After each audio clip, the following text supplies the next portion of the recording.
See, morality. Morality has become an important thing in the society because people have forsaken their humanity. If your humanity was alive and active, you would not need any morality. People have put their humanity to sleep and trying to behave like human beings with morality, and it's not working because everybody will come up with his own morality.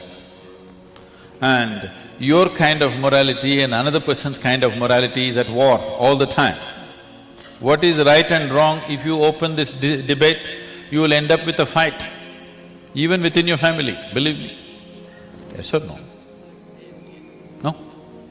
If you start a debate as to what is right and what is wrong, whether it's in the world or in your neighborhood or within the family, fight is inevitable because no two people can agree on what is right and wrong. And it's never been settled ever because no such thing exists. Instead of trying to be right, why don't people try to be sensible? We need some sense in the planet. These righteous people are always a trouble. Once you have a strong set of morals, you will see nobody in the world is all right. If nobody in the world is okay, you have a psychological problem. The first sign of psychological imbalance is you start thinking nobody is okay. So morality is just that, it's a first step towards insanity. You just have to stretch it. If you stretch it, you will go there. Maybe you won't stretch it that far, you're willing to bend it, so you manage. These are substitutes for humanity. Why is it our education systems, our social mechanisms, we are not doing enough to stir up humanity in a human being. We are trying to fix it with morality and it's never worked. All we will do is divide people into different kind of moral sects and they will always fight because nobody can fit into your morality because even you don't fit in actually, unless you are smart enough to subvert it secretly. Do you understand? Otherwise, it doesn't work because morality will not just stick to your profession, it will enter every aspect of your life. Once you start thinking, what is the right thing to do in my profession, you will also think what is the right thing to do in all levels of life, isn't it? Once you start thinking, this is the right thing and somebody else thinks that is the right thing, there is going to be a conflict and a constant conflict. If you stir up the humanity within you, you will do the most sensible thing that's needed for that moment. And that's all that matters, that your actions are in context with the realities in which you exist. And the context is always changing. If you don't change according to that, people who are moralistic are always looking archaic for the new generation of people, isn't it? They wonder why this guy is still alive. Yes, if you're very moralistic, even your children will wonder, why are you still alive? Because you look like you're from somewhere else. So what is the most sensible thing to do? What brings well-being to you and everybody around you? This is all one needs to look at constantly. Is there some way to fix it? There is no way to fix it. We have to be alive to it. We have to be alive to it every moment. And as the context changes, what we do has to change.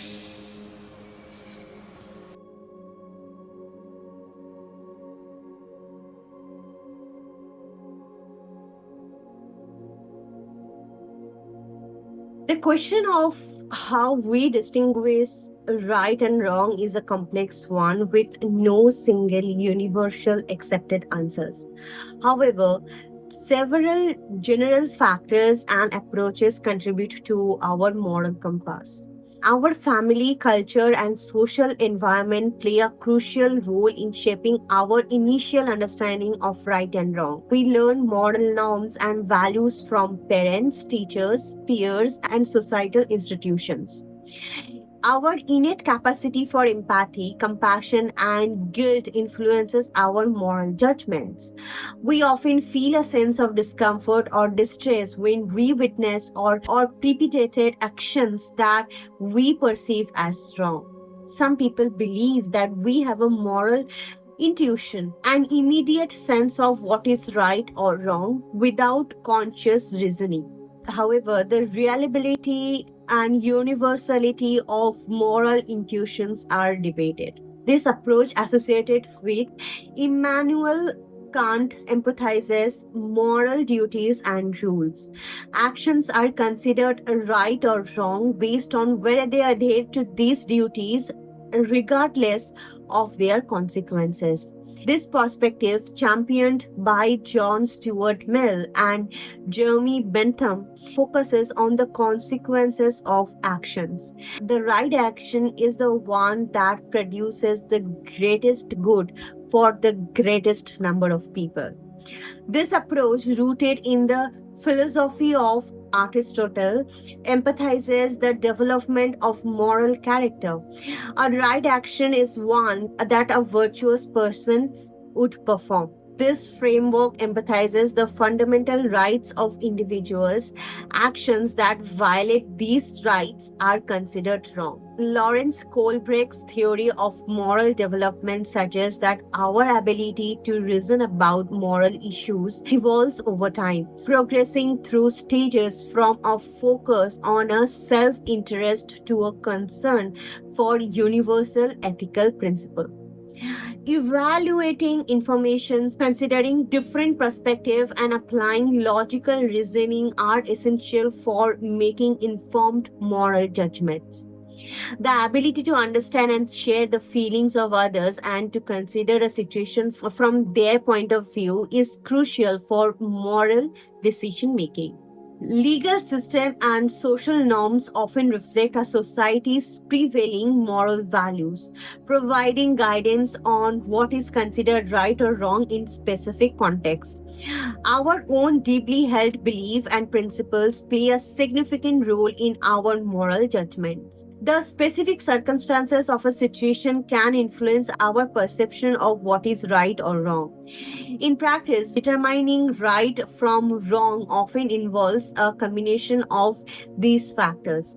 We may rely on our intuition, consult our conscience, consider relevant ethical principle, weight the potential consequences of our action, and seek guidance from laws, social norms, and our own values. The process is rarely straightforward, and moral dilemmas often arises when different values or principles conflict.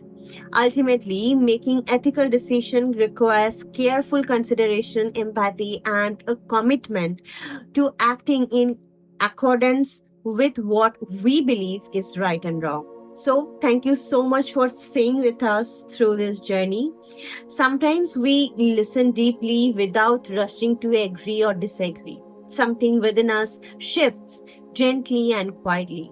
Not always in loud or dramatic ways, but in stillness, something settles, something becomes very clear. Right now, just take a deep breath, a deep one. Inhale slowly and exhale gently and let it all go. This moment right now is enough. There is no need to figure it out everything all at once. There is no pressure to decide what is right, what is wrong, what is better, or what is worse. Life isn't a checklist of fixed answers. It is more like a flowing river, always moving, always changing. And maybe, just maybe, we all need the courage to pause and simply be human in each moment. You don't have to carry the weight of being perfect. You don't need to force yourself to fit into levels, rules, or borrowed belief. It is okay to not have everything figured out. It is okay to question, and that is more than okay to choose kindness, presence, and understanding, even when you don't have all the answers. Each one of us is walking our own unique path, and on this path we are stumble, we all rise, we all learn. What really matters is, are we becoming more honest with ourselves? Are we becoming more gentle, more alive, or more connected? So let's yourself settle down. Allow yourself to feel, not Just think. Step away from judgment for a while, of others and of yourself.